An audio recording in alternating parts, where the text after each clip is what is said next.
어제 우리와 중국의 정상회담이 진행됐죠. 시진핑 주석은 최근 일본과의 갈등을 의식한 듯 한일 운동을 앞세우면서 한국의 친밀감을 드러냈습니다.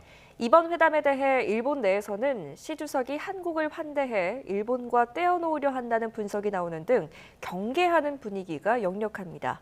이경아 기자입니다. 새해 첫 손님으로 이재명 대통령을 맞이한 시진핑 중국 국가주석. 한국 국민에게 새해 인사를 보내며 양국이 한층 가까워져야 한다고 밝혔습니다. 谨向你和韩国人民致以诚挚祝福，朋友越走越近，邻居越走越亲。作为朋友和邻居，中韩应该多走动，常来往。 한중 정상회담 후 나온 중국 정부의 발표문에도 관계 발전에 대한 의지가 그대로 담겼습니다. 양국 경제가 긴밀하게 얽혀 있다고 밝힌 시 주석은 발전 전략을 연결하고 정책 협조를 강화해 공동 이익의 케이크를 키워야 한다고 말했습니다. 특히 눈길을 끈 것은 일본에 대한 언급입니다. 시 주석은 80여 년 전 한국과 중국이 큰 민족적 희생을 해 일본 군국주의 항전에서 승리했다며 양국이 더욱 손을 잡아 동북아 평화와 안정을 수호해야 한다고 강조했습니다. 타이완 유사시 개입할 수 있다는 다카이치 총리 발언 이후 일본과의 갈등 속에 항일이란 역사적 공통점을 앞세워 일본을 견제한 겁니다. 한중 정상회담이 열리는 날 신년 기자회견을 가진 다카이치 총리는 중국과 대화를 이어가겠다고 밝혔습니다. 扉を閉ざすようなことはしておりません。このような姿勢の下で中国側と意思疎通を継続しながら、今後も国益の観点から適切に対応を行ってまいります。 하지만 이번 한중 정상회담을 바라보는 일본의 속내는 복잡합니다. 요미우리 신문은 중국 정부가 일본과의 갈등 속에 한국을 크게 환대하면서 한일 사이를 갈라놓으려 한다고 썼습니다. NHK도 중국이 한국과의 관계를 강화해 타이완 그리고 역사 인식 문제에 있어 보조를 맞추려 하는 것으로 보인다고 분석했습니다. YTN 이경아입니다. 국빈 자격으로 중국을 방문한 이재명 대통령이 방중 사흘째인 오늘 중국 권력서열 2, 3위를 잇따라 만납니다. 이 대통령은 베이징에서 중국의 국회의장격인 서열 3위 자오러지 전국인민대표회의 상무위원장을 면담합니다. 이어 서열 2위이자 중국의 경제사령탑으로 꼽히는 리창 국무원 총리를 접견하고 경제협력 방안을 논의합니다. 이 대통령은 이후 상하이로 이동해 천지닝 상하이시 당서기와 만찬을 함께할 예정입니다. 네, 다음 소식입니다. 미국으로 압송된 마두로 베네수엘라 대통령이 뉴욕 맨해튼의 남부 연방지방법원에 출석했습니다. 이 자리에서 무죄를 주장했습니다. 이번 사태를 논의하기 위해 열린 유엔 안전보장이사회 긴급회의에선 미국, 중국, 러시아가 치열한 설전을 벌였습니다. 뉴욕에서 이승윤 특파원입니다. 뉴욕 브루클린 메트로폴리탄 구치소에 수감됐던 니콜라스 마두로 베네수엘라 대통령이 뉴욕 맨해튼 남부 연방지방법원에 출석했습니다. 중무장한 병력이 마두로 대통령 부부를 헬기에 이어 장갑차에 태웠고 삼엄한 분위기 속에 이동이 이뤄졌습니다. 법원 주변엔 바리케이드가 설치됐고 마두로 체포에 찬성 혹은 반대하는 시위가 벌어진 가운데 YTN 등 취재진이 열띤 취재 경쟁을 벌였습니다. 마약 카르텔 등과 함께 코카인 수천 톤을 미국으로 밀반입한 혐의를 받는 마두로 대통령은 법정에서 기소 인정 여부 절차를 밟았습니다. 또 마약 밀매 활동자 방해자 등에 대한 납치와 구타, 살인을 지시했다는 혐의도 포함됐는데 유죄 판결이 이루어지면 종신형에 처해질 수 있습니다. 마두로 대통령은 판사 앞에서 나는 점잖은 사람이고 내 나라의 대통령이라며 관련 혐의에 대해 결백을 주장했습니다. 유엔 안전보장이사회는 긴급회의를 소집했습니다. 베네수엘라의 최대 석유 수입국인 중국은 러시아와 함께 한 목소리로 미국이 국제법을 심각하게 위반했다고 비판했습니다. China is deeply shocked by and strongly condemns the unilateral, illegal and bullying acts of the U.S. 미국은 마두로 대통령은 범죄자일 뿐이라며 전쟁 행위가 아니라 정당한 법 집행이라고 항변했습니다.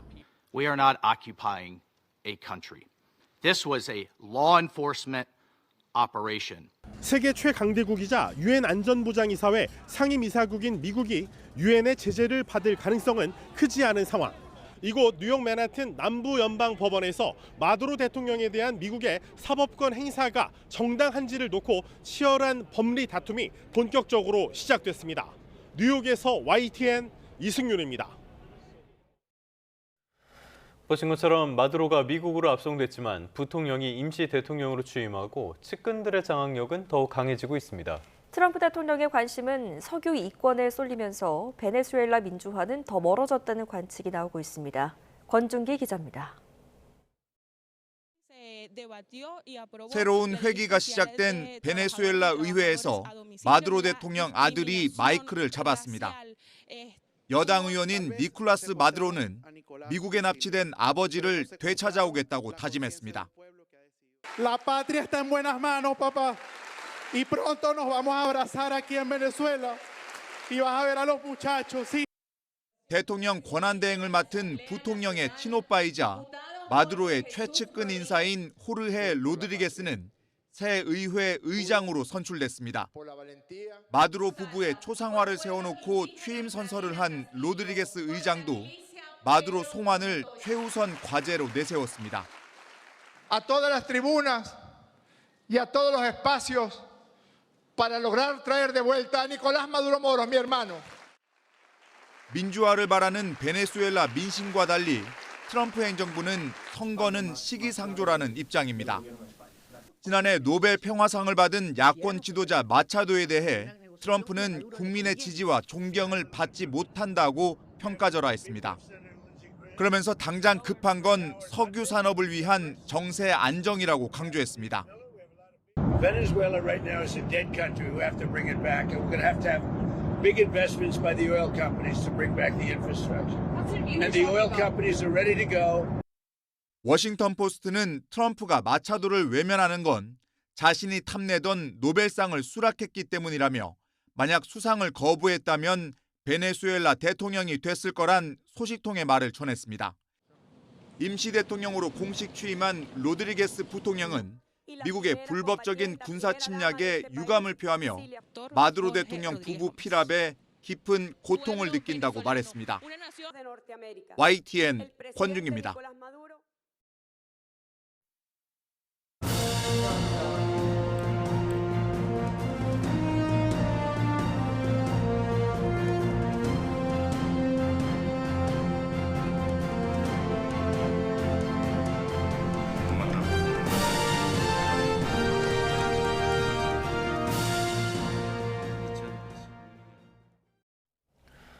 네, 보신 것처럼 어제 이재명 대통령과 시진핑 주석이 두 번째 한중 정상회담을 진행했습니다. 관계 정상화에 물꼬를 텄다는 평가가 나옵니다.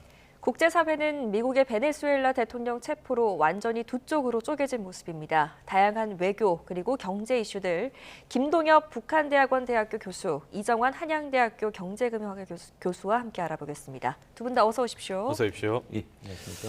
자, 먼저 이번 한중 정상회담 어제 진행이 돼서 저녁 때쯤 저희가 소식을 접할 수가 있었는데요.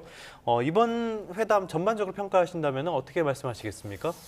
일단 의도적인 것 같습니다. 어떻게 멀리 가겠다는 것보다는 네. 관리, 그러니까 복원의 방점을 둔 것 같다는 생각이 듭니다.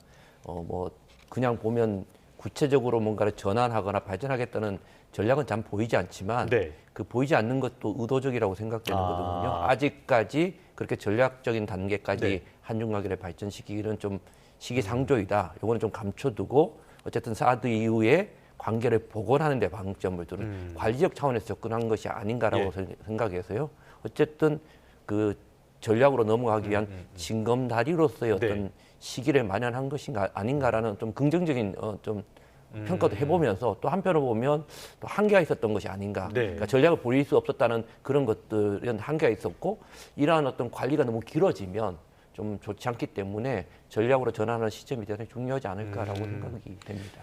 근데 우리 내부적으로는요, 이번 회담을 통해서 한한령 해제라든지 북핵에 대한 어떤 구체적인 입장이라든지 이런 것들을 기대했던 것도 사실이지 않습니까? 예, 그렇습니다. 이런 것들이 들어가지 않았는데 이런 거는 어떻게 봐야 될까요? 마찬가지라고 생각합니다. 사실 이번 방금 말씀하셨듯이 어떤 구체성은 떨어집니다. 이 구체성이라는 것들은 전략으로 넘어가는 건데요. 이번은 앞서 말했듯이 사드라든가 이런 문제들이 좀 있었지 않습니까? 예.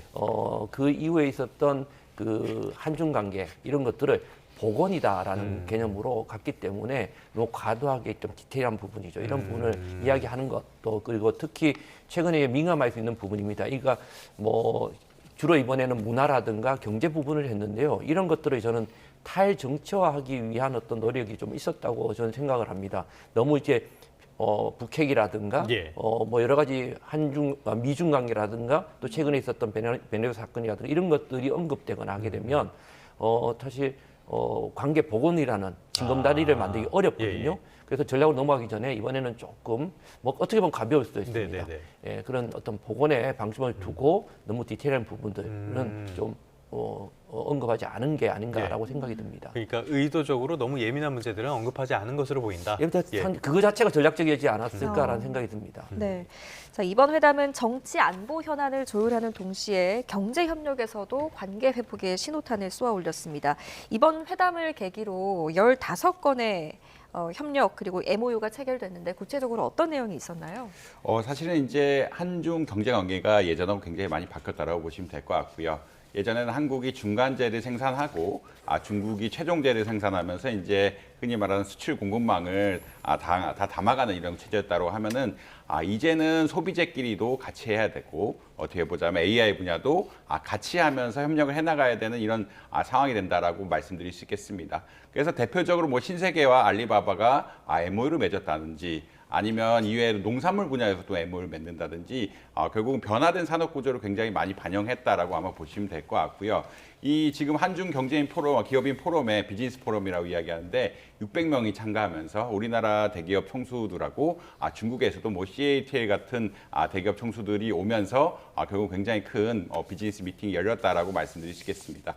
그 이제 핵심 포인트는 아까 말씀드린 것처럼 관계가 예전하고 10년 전하고 지금하고 한국과 중국의 어떤 경제 구조라든지 경제 흔히 말하는 의존성이 굉장히 많이 바뀌었다는 걸 보시면 될 것 같고 이 의존성이 바뀌는 상태에서 소비재 분야, AI 분야 이런 데서 어떻게 협력을 할 것인가 특히 제조업, 중국도 제조업 강국이고 한국도 제조업 강국이다 보니까 이 제조업끼리 협력 관계 이런 것까지 포괄적으로 논의된 이런 상황들이었다라고 보시면 될 것 같습니다. 아무래도 기존의 어떤 중간재, 최종재 체계를 뚫고 새로운 MOU를 어떤 새로운 관계를 개선해 나가는 이런 비즈니스 포럼이었다. 이런 기업인들 미팅이었다라고 말씀드릴 수 있겠습니다. 네, 앞서 짚어주신 것처럼 한중 비즈니스 포럼 대규모로 열렸는데 과거의 포럼과 비교하면 어떤 것들이 좀 달라졌다고 볼 수 있을까요? 일단은 뭐 규모 자체가 어마어마하게 달라졌거나 이제 그 위상 자체가 달라졌다고 보기는 어렵지만 이제 말씀드린 것처럼 협의 내용이 많이 달라진 것이 아니냐. 그 협의에 대한 내용이란 것이 결국은 공급망에 관련된 내용이 가장 중요할 수 있겠고요.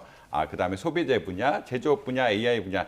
예전에는 사실은 우리나라 아까 말씀드린 것처럼 우리나라 수출을 하고 중국이 또 수입을 하면서 다시 수출하는 이런 구조 때문에 결국 이런 공급망 상황에서 어떤 협의가 많이 이루어졌다고 하면은 지금은 진짜 전방위적인 협의라고 아마 이해하시면 될 것 같고 이런 전방위적인 협의를 바탕으로 해서 한국과 중국의 어떤 경제를 상호적으로 키울 수 있지 않을까. 그러니까 변화된 경제 구조를 바탕으로 해서 새로운 미팅을 맞이하고 이런 새로운 아젠다 결국은 우리나라도 AI를 중심으로 아젠다를 내세웠거든요. 예. AI 아젠다를 가지고 했기 때문에 어떤 새로운 경제 협력 관계를 시작하는 그리고 아까 김 교수님 말씀하신 것처럼 기존의 어떤 관계들 복원하고 새로 시작하는 이런 단계라고 아마 이해하시면 될 것 같습니다.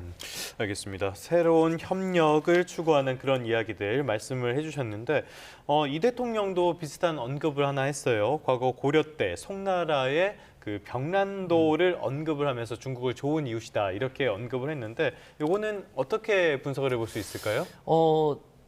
그 자체가 정서적인 안정장치와 같다고 저는 생각합니다. 병란도 사례가 아주 좋은 사례이긴 한데요. 예.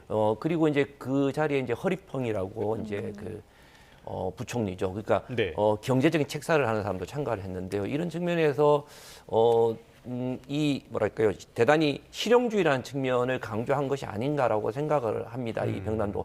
그런데 이제 병란도라는 것이 일단 경제와 어떤 무역이라든가 문화의 어떤 교류의 중심이었다는 측면에서 예. 그 고려 시대 때 그게 가능했던 것이 저는 그 나름대로 그 고려가 갖고 있었던 뭐랄까요 안보적인 측면에서의 힘, 또 이런 것이 존재하고 안정성이 존재하기 때문에 그랬다고 생각하거든요. 그런 예. 측면에서 병난도라는 것이 대단히 실용적이고 또 한중 간의 정서적인 어떤 관리에 대단히 중요한 점이긴 어떤 표현이긴 하지만 그러한 것들이 현실화되기 위한 정말 현실에서의 병난도라는 측면에서를 만들기 위해서는 뭐 관계 복원도 중요하고 이런 측면이 중요하지만 저 앞서도 말했지만 조금 더 한 발 더 나갈 수 있는 전략이 조금 앞으로 필요하지 않을까라고 네네네. 생각이 됩니다.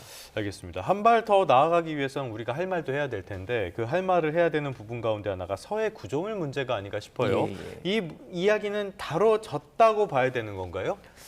뭐 사실 다뤄졌다고 봐야 되는데요. 그런데 이것을 뭐 누가 양보하고 누가 했다기보다는 서로가 이제 다음으로 넘긴 것이 아닌가라고 생각이 됩니다. 그래서 이거 일단 테이블에는 올려졌지만 이러한 것들이 뭐 해결이 됐거나 그것이 아니라 또 중요한 것은 이 서해 구조물 문제는 어떻게 놓고 보면 대단히 안보적 관계, 해양 안보나 그렇죠. 안보적 예, 관계로 예. 봐야 되는데 이번에 그것은 어떤 안보적인 어떤 해결이라든가 이런 것으로 보기보다는 좀 경제적인 어떤 측면으로 더 가깝게 보이기도 합니다. 이런 측면에서 뭐 언급은 됐지만 아직 이것들이 완벽하게 해결됐다든가 우리가 완전한 뭐 목소리나 이런 것들을 중국이 받아들였다 이렇게 보기엔 좀 어렵지 않을까라고 생각이 됩니다. 네, 양국은 안보와 정치 갈등을 관리하는 동시에 또 경제 협력 방식 자체를 바꾸는 논의도 했습니다. 아까 이정환 교수님께서 짚어주셨던 제3국 공동 진출이라는 새로운 방안을 논의하기도 했는데 이게 현실 가능성이 있을까요?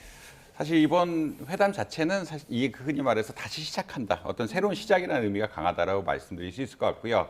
사실 진전이 많이 됐으려 그러면 한한령 해제, 그 뭐 중국은 공식적으로 인정하지 않았지만 우리나라는 굉장히 많이 요구했다라고는 듣고 있습니다. 그런 이야기가 어떤 거냐면 문화적인 교류를 직접적으로 활성화시킬 수 있는 이런 데에 대해서 협의점들이 굉장히 크게 나왔어야 되는데 그런 단계는 아니다. 결국은 이제 지금의 어떤 미팅, 비즈니스 포럼이라든지 비즈니스 관계 기업인들의 모임이라는 것이 결국은 이제 어떻게 보면 다시 이제 복원하고 새로이 네트워크를 만들고 미래를 위해서 나아가자라는 이제 정도로 아마 이해하시면 될 것 같고 뭐 한한령 해제 같은 경제적으로 중요한 이슈가 아직 해석이 안 됐기 때문에 이게 모형이 구체화돼서 나가기는 뭐 당분간은 뭐 쉽지 않지 않을까라고 아마 이해하실 수 있을 것 같습니다.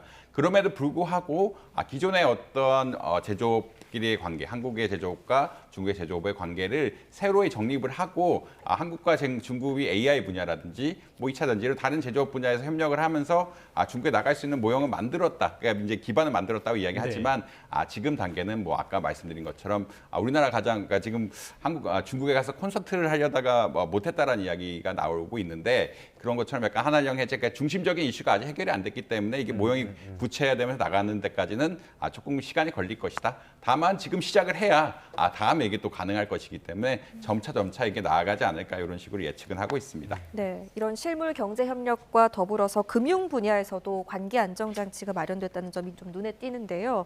통화 스와프나 그리고 원화, 위안화 협력 강화 촉진하겠다 이런 메시지들이 시장에는 어떤 신호를 줄까요? 한국과 중국의 통화 스와프 같은 거는 영내 금융 안전망이라고 이야기를 합니다. 왜냐하면 보통 달러에 관련된 수합 같은 것들이 글로벌이 됐을 때 글로벌 금융 안전망이라고 이야기를 하고 영내 통화, 중국은 글로벌화가 되긴 됐지만 아무래도 달러화라든지 유로화에 비해서 아직 글로벌화 수준이 미흡하기 때문에 영내 금융 안전망이라고 이야기하고 있고요. 사실 이제 2010년대부터 특히나 이제 2008년 금융위기 이후부터 중국이 강조하고 있는 것이 이런 영내 금융 안전망 그리고 한국이라든지 다른 동아시아, 동남아시아 국가들을 같이 하면서 이제 금융위기라든지 경제위기가 갔을 때 이런 것을 대응하려는 것을 만들자. 뭐 예를 들어서 CMIM이라고 뭐 치앙마이 이니셔티브라고 보통 이야기하는데 이런 걸 기반으로 많이 노력을 했다라고 보시면 될 것 같고요. 이런 아젠다가 사실 미국이 어떻게 보면 주도적으로 경제를 이끌고 갈등을 일으키는 이런 시스템이 되다 보니까 다시 나온 것이 아니냐. 중국 역시 이런 어떤 미국이 중국을 압박하고 봉쇄하는 것에 대한 우려가 계속 있고 이런 것을 어떻게 보면 한국과 또는 다른 동아시아 국가, 한국 동남아시아 국가들과 협력해서 해결하려는 체계들, 그런 안전망들을 갖추려는 그런 체계들이 있다라고 보시면 될 것 같고 이런 것을 통해서 뭐 통화수합 연장이라든지 혹은 금융사 간의 어떤 거래 증가, 혹은 공통적인 거래 같은 것들을 협력 방안 같은 것을 내놓은 것은 이런 큰 틀 안에서 아마 이해하시면 되지 않을까. 그렇지만 아직 이게 시작하는 단계고 이런 것들이 지금 국제 정세에 따라서 많이 바뀔 수 있고 네. 그렇지만 중국은 필요가 있고 한국도 역시 약간 필요가 있는 이런 상황들이다. 이런 말씀 드릴 수 있을 것 같습니다. 어떻게 보면 우리는 멀리할 수도 없고 가까이 하기에도 좀 어렵고 이런 복잡한 상황인 것 같은데 조금 전에 국제 정세를 언급을 해주셨는데 굉장히 예민하게 바라보는 나라가 두 나라가 있는 것 같습니다. 먼저 북한이 있는데요. 북한이 이 중국의 국빈 방문길에 오르는 날에 동해상으로 탄도 미사일을 발사했어요. 이거는 도발이라고 봐야겠죠? 저는 조금 네. 이 두 가지를 너무 과도하게 연결하는 것. 그러니까 예. 뭐 사실 이번에 발사했던 것이 극초음속 미사일을 발사하고 뭐 이랬다고 하는데요. 물론 뭐 시험 발사가 아니라 훈련이라는 측면에서 네. 이미 완성된 것을 끄집어내서 훈련을 한 측면이 있기 때문에 언제든지 할 수는 있습니다. 갑자기. 그런데 뭐 이것을 갔기 때문에 그거에 맞춰서 발사 이렇게 너무 과도하게 해서 그래서 뭐 북한적 언어로 놓고 보면 북한이 주도권을 잡고 이 판을 흔들어 보려는 어떤 그런 의도, 그다음에 뭐 중국에 대한 메시지일 수도 있고, 뭐 한국에 대한 메시지, 뭐 이렇게 하는 것은 좀 꿈보다 해몽이 좋은 게 아닌가라는 생각이 듭니다. 물론 그럴 수도 있다고 생각하지만 저는 뭐 그럴 가능성도 분명히 있다. 만약에 한다고 하면 북한이 이 판에서 자신의 존재감을 알리기 위한 것이다라고 이제 해석할 수 있지만. 너무 그렇게 그 발사 자체를 이 뭐 방중에 맞춰서 했다라고 이렇게 너무 뭐 이렇게 꿈보다 해몽같이 이렇게 맞추는 것은 적절치 않지 않은가라고 생각합니다. 그냥 북한이 당대를 맞추어서 자신들의 어떤 군사적인 어떤 성과 이런 것을 극대화하기 위해서 자신의 어떤 스케줄대로 한 것이 오히려 더 설득력 있는 해석이 아닌가라고 생각이 되고요. 그렇음에도 불구하고 북한은 뭐 미사일 발사를 떠나서라도 이번에 미국 우리의 또 방중이라든가 또 중국의 반응이라든가 이런 것에 대해서 대단히 민감하게 또 관심을 가지고 또 볼 겁니다. 특히 이번은 베네수엘라 사건이 있었기 때문에 이번 방중의 어떤 결과를 가졌고 특히 중국이 한국과 어떤 관계를 재설정할 것인가 그 틀에서 북한은 어떠한 포지션을 잡을 것인가라는 어떤 그런 측면에서 상당히 봐왔기 때문에 아마 이번 결과를 놓고 나름대로 좀 그래도 안도의 한숨이라고 표현할까요? 그렇게 뭐 급진적인 아까 전략적인 어떤 변화가 없었기 때문에 여전히 중국이 북한을 관리하고 북한의 한 틀에서 갖고 있다는 모습을 인식하지 않았을까라고 저는 생각이 됩니다. 북중러 밀착을 한 번에 와해하는 거는 그렇게 쉬운 일은 아니니까요. 또 하나 예민하게 받아들이는 나라가 있는 것 같습니다. 일본 말씀드리는 건데요. 다카이치 사나에 총리 이후로 중국과 일본의 갈등이 굉장히 심해지고 있는데 일본 쪽에서 나온 언론들의 보도를 봐도 이번 회담에 대해서 예민하게 받아들이는 모습들이 관측이 되거든요. 이거는 왜 그러는 겁니까? 아마 언급 중에서 사실 항일 투쟁에 관련된 내용들이 있었고요. 우리 상해에 또 가시기도 했었고 이런 부분들이 또 여러 가지 있습니다. 그다음에 뭐 상징물이라든가 선물을 주고받은 것도 사실 간송께서 일본에서 사서 반납하거든요. 그러니까 전체적인 어떤 분위기 자체가 일본에 반하는 어떤 그런 분위기들이 많았고요.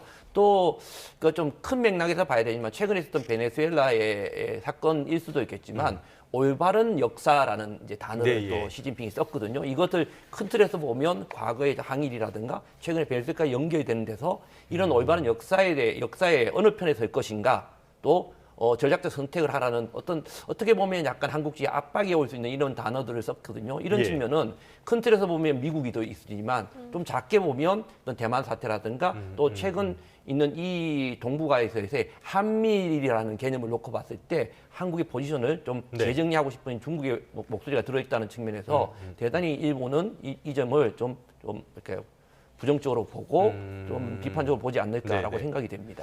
알겠습니다. 저희가 한국과 중국의 정상회담, 두 번째 정상회담에 대한 이야기를 하고 있는데요. 이 과정에서 자꾸 언급되는 나라가 하나 있습니다. 바로 베네수엘라인데요. 이번에는 베네수엘라 사태 한번 살펴보도록 하겠습니다. 영상부터 보고 오시죠.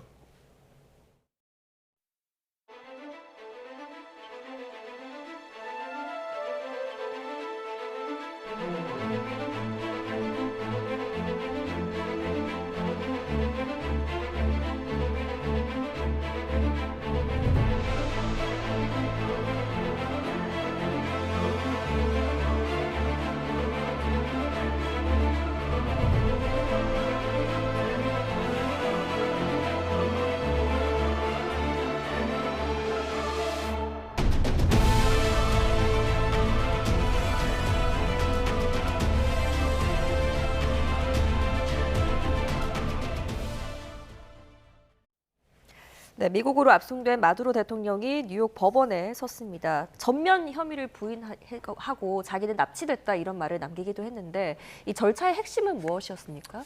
그러니까 국가의 원수가 아니죠. 그러니까 가장 중요한 것은 마약의 투계, 마약의 공범 이런 측면을 갖고 있기 때문에 핵심은 그런 측면에서 절차가 진행될 것이고 또 실제 이거에 판사로 임명되신 분 자체가 이제 대단히 나이가 많으신 또 실제 이 마두로의 마약 혐의를 10년 가까이 또 계속 관련된 이 법정을 했던 분이 이걸 하고 있기 때문에 아마 그런 방향으로 계속 진행해 나가지 않을까라고 생각이 됩니다.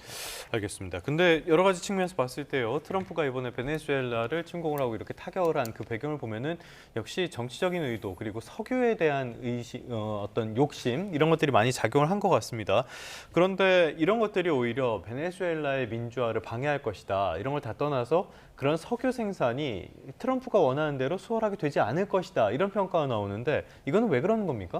아무래도 이제 이 시설이, 그러니까 인프라에 관한 이야기를 안 드릴 수가 없는데, 이제 베네수엘라 정부 예전에 차베스 정부가 있고 이후에 마두로 정부가 나왔다라고 이야기하는데, 차베스 정부 때부터 이제 석유 시설에 대한 투자가 잘 이루어지지 않았다라는 말씀을 드릴 수 있을 것 같습니다. 투자가 잘 이루어지지 않았다는 이야기는 시설이 노후화됐기 때문에 생산의 효율성 같은 것들이 굉장히 떨어지게 되고, 생산의 효율성이 떨어진다는 이야기는 미국 기업들이 다시 투자를 해야 이런 거에 생산이 정상화될 것이 아니냐라는 이런 말씀 드릴 수 있을 것 같습니다. 근데 이제 생산이 정상화되려면 미국의 투자가 필요하다고 말씀드렸는데 아직까지 전국 상황이 굉장히 불확실하죠. 콜롬비아 이야기도 있고 그다음에 다른 나라들과의 어떤 관계 또 쿠바들의 불만 같은 것들 여러 가지가 있으면서 미국 기업들이 쉽게 여기에 투자를 해서 설비를 늘리고 이 설비를 늘린 걸 바탕으로 해서 석유를 만들 수 있느냐, 석유를 만들어 가지고 여기서 나온 중질유랑 흔히 말하는 미국의 경질유를 섞어가지고 디젤 시장이라든지 다른 시장까지 점령할 수 있을지에 대해서는 사실 조금 의문이 드는, 그러니까 불확실성이 굉장히 크다라고 아마 이해하실 수 있을 것 같고요. 그것의 근거는 아무래도 아까 말씀드린 것처럼 인프라가 노후가 됐고 노후가 된 거는 새로운 투자를 필요하게 되는데 새로운 투자를 하기에는 불확실성이 굉장히 큰 여러 가지 상황들이 겹치면서 아무래도 이런 이야기들이 나오고 있지 않느냐라는 말씀 드릴 수 있을 것 같습니다.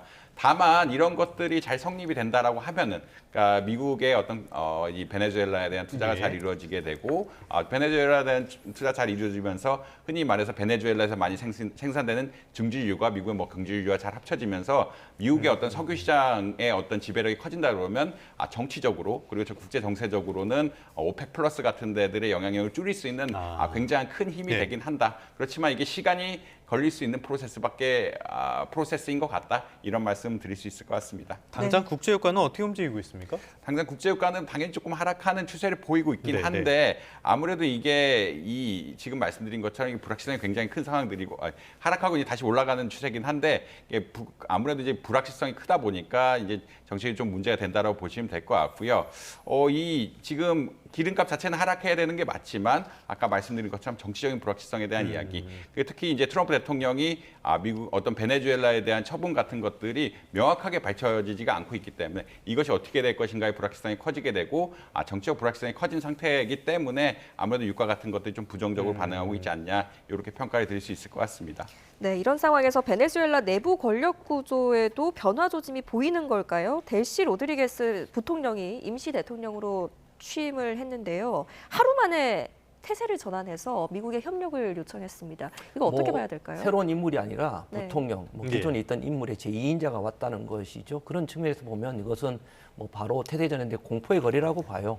그리고 이것은 앞서도 말씀하셨지만 이게 근본적으로 마약이라든가 또 그다음에 민주주의 이런 것을 내세우고 있지만 이것은 명분이고 근본적으로 미국이 원하는 게 석유이고 또 그 정도까지만 그다음에 또 중국으로부터 어떤 반중 개념을 떠나서 또 자기 앞마당에서의 안보의 안정 이 정도 수준이 된다면 베네수엘라가 완벽한 민주주의가 되지 않아도 괜찮다 이런 메시지예요 사실은요. 미국에 도움이 되면 상관없다. 정말 민주주의가 맞고 뭐라 하면 완전히 바꿔야 되는데 그냥 사람이 바뀌어서 그냥 백기 들고 그거에 그러니까 소위 말해서 거래를 한 거잖아요. 그렇기 때문에 석유를 주고 그다음에 어떤 중국과 그렇게 가까운 것들 단절하면서 자기 앞마당에서 중국이 놀지 못하게 만들어주면 가능하다 이런 메시지로 드리기 때문에 어떻게 보면 이중적이죠. 그러니까 진짜 미국이 들어간 것이 과연 무엇인가 그 본질이 무엇인가는 바로 이번에 어떤 베네수엘라의 로드리게스 부통령이 바로 태세 전환을 하고 그것을 미국이 받아들였다. 이것만 놓고 보다도 지금 베네수엘라 사건을 좀 정리할 수 있는 것이 아닌가라고 생각이 됩니다. 알겠습니다. 이 다음에 백악관에서 올린 SNS 글도 많은 눈길을 끌었습니다. 소위 말하는 파포, 까불면 다친다. 저는 중2병 환자가 올린 줄 알았어요. 이런 메시지 올려서 또 화제가 됐고요. 그린란드에 대한 언급까지 했는데 이런 것들은 우리가 어떻게 봐야 될까요? 사실 이제 이건 벌써 예측이 됐다고 생각을 합니다. 많은 사람들이 뭐 이미 다 아시겠지만 지난 11월 달인가요? 미국의 NSS 그러니까 국가안보 전략 보고서가 나왔죠. 전략서가 나왔는데요. 이미 여기에 대단히 구체적으로 사실 일단 그 아메리카를 미국을 중심으로 한 이 지역에서의 이러한 어떤 행동 자체가 대단히 구체적으로 행동으로 옮길 것이다라는 예측이 됐던 부분이 있습니다. 그렇기 때문에 그 시발점, 그러니까 첫 신호탄이 베네수엘라에서 사실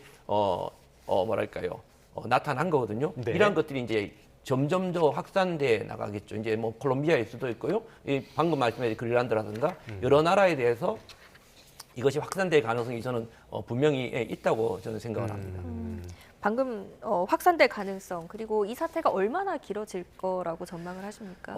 이것은 사실 전 세계적인 측면보다는 미국이 그렇게까지 할 사항은 아닙니다. 사실은 미국을 중심으로 해서 미국의 앞마당이죠. 사실 이게 이제 미국의 국가안보 전략서에서 나오는 건데 미국의 앞마당 이 부분에 사실 어떻게 보면 중국이 얼렁거리지 못하게 만들겠다 이런 거죠. 그래서 베네수엘라가 진중이었고요. 또 특히 남미라든가 자기 앞마당에서 일어나는 어떤 에너지원이라든가 이런 것들을 이제 단절하겠다는 건데요. 그런 측면에서 놓고 보면 조금 이제 이 남미라든가 중미에서 또 한 번의 어떤 미중 간의 대결이 벌어질 가능성도 저는 있다고 생각합니다. 바로는 아니고요. 중국이 조금 몸을 사리고 또 이 국가들도 나름 중국과의 행보를 좀 자제를 할 겁니다만은 그러면서도 조금 그 갈등 국면이 제2의 어떤 미중 간의 어떤 갈등 국면이 이 중남미에서 벌어질 가능성이 저는 있다고 생각하고요. 중요한 것은 그것이 아메리카 대륙 쪽으로 이제 집중됨으로 인해서 아시아라든가 다른 지역은 다른 나라에 직접 맡기는 거죠. 사실 동아시아에서의 우리의 어떤 한반도라든가 동아시아에서의 우리 스스로가 우리 안보를 책임지고 또 이 영역은 어떤 대단히 공백 상황이 벌어질 수 있다는 거죠. 그만큼 책임이 많아지고 또 그만큼 우리의 어떤 비용도 늘어나고 이런 측면도 한번 살펴봐야 되지 않을까라고 생각이 됩니다. 알겠습니다. 중국에 대한 이야기를 안 할 수가 없는데요. 이게 미국에서 중국에 어떤 경고를 준 것이다라는 평가도 나오지 않습니까? 그런데 반대로 이게 중국이 오히려 대만을 침공한다든지 이런 명분을 제공하는 것이 아닌가라는 우려도 계속 나오고 있어요. 역설적입니다. 방금 말씀하셨듯이 이것뿐만 아니라 사실 어떻게 보면 러시아가 우크라이나를 침공한 이거 자체도 사실 면죄부를 줄 수 있는 어쩌 보면 이제 힘이라고 해야 될지 모르겠지만 다른 나라 대통령을 사실 최고를 이제 잡아가는 거지 않습니까? 이런 측면에서 이제 힘에 의한 어떤 것들 많은 것들이 이제 국제 정세가 바뀔 거라고 생각을 하고요. 그렇지만 사실 이러한 행동 자체를 할 수 있는 나라가 그렇게 많지는 않습니다. 중국. 그래서 중국이 그러한 어떤 명분을 가진다기보다는 어쩌면 지금 이 상황 속에서 아직 여전히 중국은 조금 약간 몸을 낮추면서 향후 상을 보지 않을까라고 생각이 됩니다. 시장에 미친 영향 살펴보기 전에 하나만 더 여쭤보도록 하겠습니다. 트럼프가 노린 것 가운데 하나라면은 최근에 지지율이 워낙 안 좋기 때문에 어떤 이런 것들을 반등할 계기 같은 것들 마련하려는 그런 의도가 깔리지 않았나 이렇게 볼 수가 있을 것 같은데요. 이게 소위 말하는 마가 진영에 호소할 수 있을까요? 사실 이건 정치적 음모론이라고 생각합니다. 최근에 일어나는 여러 가지 국내적인 것들, 그다음에 여러 가지 사건들 이런 것들을 무마하기 위한 것이라고 생각하는데요. 그만큼 이제 트럼프가 이 국내 정치적으로 좀 코너에 몰린 측면이 있지만 그렇게 트럼프가 비합리적이라고 생각은 하지 않습니다. 실제 이제 NSS의 그러니까 국가안보전략서에 나온 것을 보면 대단히 어떻게 보면 과거의 정부와는 다르지만 어떤 개인적인 이익이라든가 개인적인 어떤 모면을 위해서 이것을 했다기보다는 나름대로 갖고 있는 어떤 미국의 개념으로 가고 있기 때문에 마가 전체를 포함하거나 미국 전체를 포함할 수는 없겠지만 상당히 본인의 지지층이라든가 마가의 일부의 핵심층에는 저는 이 행동 자체는 그렇게 배척받는다는 것보다는 오히려 수용 가능한 부분이 있지 않을까라고 생각이 됩니다. 네, 이런 국제 정세의 불확실성은 금융시장에도 반영될 수밖에 없을 텐데요. 어제 코스피 그리고 일본 증시 그리고 간밤에 뉴욕 증시는 어떻게 반영이 됐나요? 뭐 사실 이제 코스피 같은 경우에는 굉장히 많이 올랐죠. 아무래도 반도체에 대한 기대감, 그 삼성전자가 워낙 많이 오름에 따라서 반도체 중심으로 굉장히 많이 오렸다라고 보시면 될 것 같고요. 미국 증시 같은 것들 경우 역시 또 긍정적인 반응을 보였다. 아무래도 이제 이 석유 문제라든지 물론 이제 시장의 불확실성이 굉장히 커진 상황이 있긴 하지만 아무래도 어떤 유가, 그러니까 결국은 석유 생산에 대한 기대감들 이런 것들이 반영이 되고 있고 또 연말에 증시가 미국 증시가 그렇게 썩 좋지 않았기 때문에 좀 올라가는 양상들을 보였다라고 아마 이해하시면 될 것 같고요. 다우존스 이제 사상 최고치를 경신함으로써 물론 이제 소폭의 크게 뭐 2, 3% 올리는 건 아니지만 소폭 오르면서 다우존스가 계속 올라가고 있는 이런 양상들이다. 이런 말씀 드릴 수 있을 것 같습니다. 자, 말씀하신 것처럼 지금 유럽 증시 그리고 일본 증시, 코스피, 미국 증시까지 다 오르는 그런 모습들이 연출이 됐거든요. 이런 불확실성이 생겼음에도 전혀 영향을 금융시장에 미치지 않았다. 이렇게 봐야 되는 겁니까?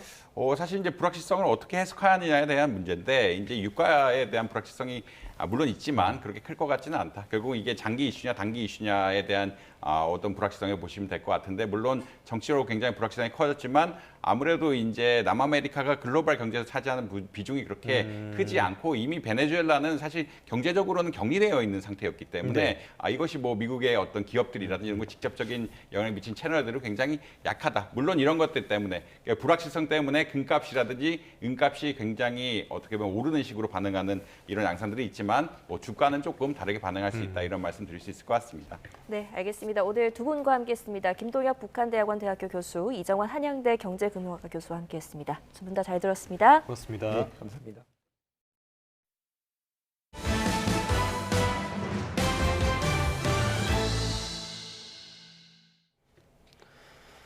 네, 다음 소식입니다. 개막을 앞둔 세계 최대 규모의 IT 가전 전시회 CES의 가장 큰 화두라면은 역시 인공지능입니다. 각각 동반자와 공감지능을 앞세운 삼성전자와 LG전자는 우리 생활 속으로 다가온 인공지능 제품들을 선보이며 나란히 포문을 열었습니다. 미국 라스베이거스 현장에서 박기환 기자입니다. 미국 라스베이거스에 자리 잡은 삼성전자의 역대 최대 규모 단독 전시관.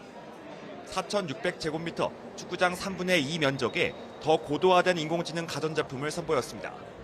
냉동인지 수제 요리인지에 따라 알아서 조리법을 제시하는 오븐과 영화 화면과 소리를 바꿀 수 있는 똑똑한 TV부터 좋아하는 가수의 노래를 직접 따라 부르고 싶다면 Mute the Singer.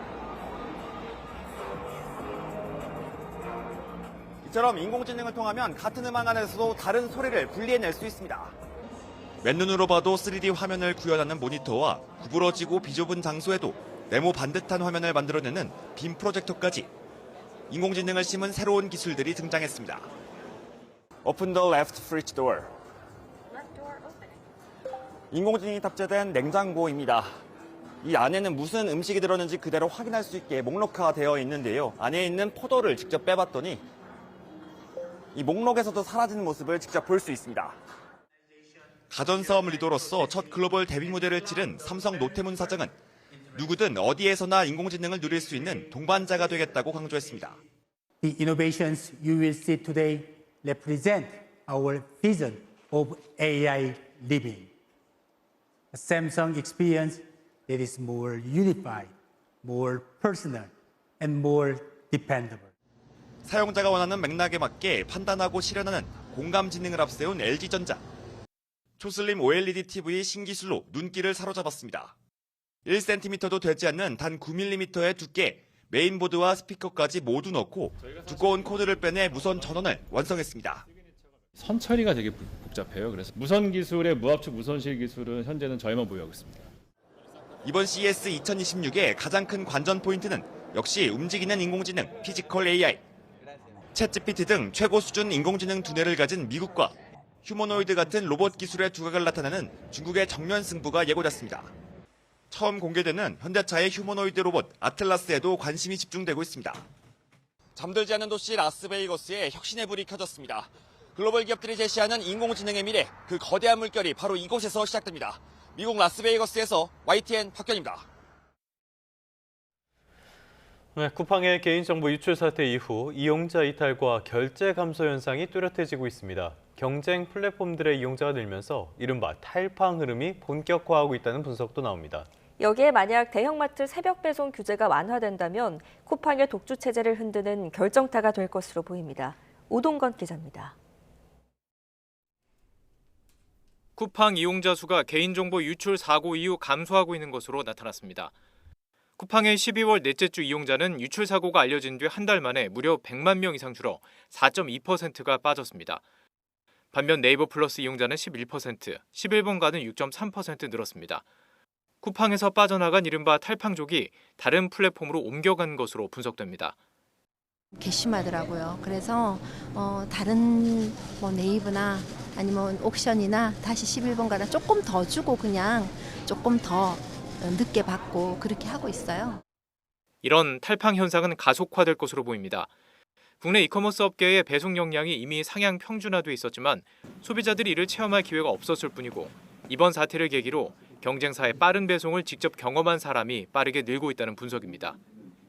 실제로 신선식품 새벽 배송의 컬리와 손잡은 네이버가 12월 쇼핑 부문 신규 설치 앱 순위 1위로 떠올랐고 11번가의 빠른 배송 서비스는 신규 구매 고객 수가 전년 대비 229%나 올랐습니다. 여기에 앞으로 대형마트 새벽 배송 규제가 완화돼 마트까지 배송 경쟁에 가세할 경우 쿠팡 중심의 독주 체제가 흔들릴 수 있다는 분석도 나옵니다. 대형마트와 기업형 슈퍼마켓이 1,800개 점포가 소비자 가까이 위치해 있습니다. 유통법을 개선해 새벽에 운영이 가능하게 된다면 빠른 배송을 통해서 고객한테 물건이 배송될 겁니다. 특히 김범석 의장의 직접적인 사과 부재와 청문회 과정에서 드러난 쿠팡의 태도가 실망을 키우면서 대형마트 규제를 완화해야 한다는 여론에도 점차 힘이 실리고 있습니다. 쿠팡 사태를 기점으로 대형마트까지 경쟁에 뛰어들 경우 국내 이커머스 시장은 쿠팡이 주도하는 단일 플랫폼 구조에서 여러 플랫폼이 경쟁하는 구조로 바뀔 수도 있을 것으로 보입니다. YTN 오동건입니다. 네, 끝으로 출근길 날씨 살펴보겠습니다. YTN 야외 스튜디오 연결합니다. 정수현 캐스터. 네, 정수현입니다. 오늘은 어제보다 날이 굉장히 추워진 것 같습니다. 네, 이번 한 주 큰 추위는 없지만 기온 변화가 상당히 큰데요. 현재 서울 기온이 영하 6.6도로 예년 수준이긴 하지만 어제보단 기온이 낮아서 조금 더 춥게 느껴지고 있습니다. 오늘 나오실 때는 옷차림 조금 더 따뜻하게 하시기 바랍니다. 네, 여전히 대기는 무척 건조하다고요?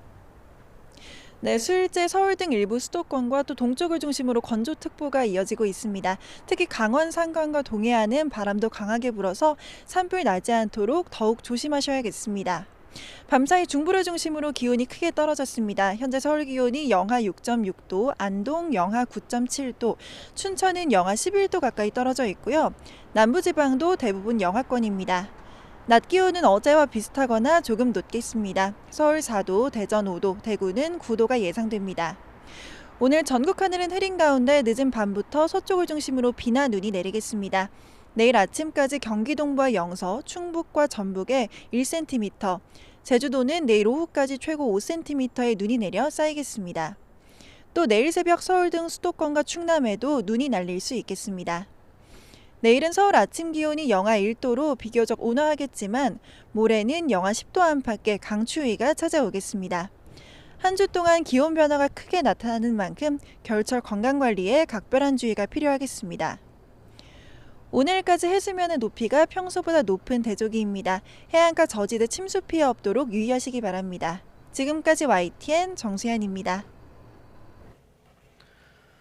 네, 1월 6일 YTN 뉴스타트 모두 마무리하겠습니다. 오늘 아침도 저희와 함께 해주셔서 고맙습니다.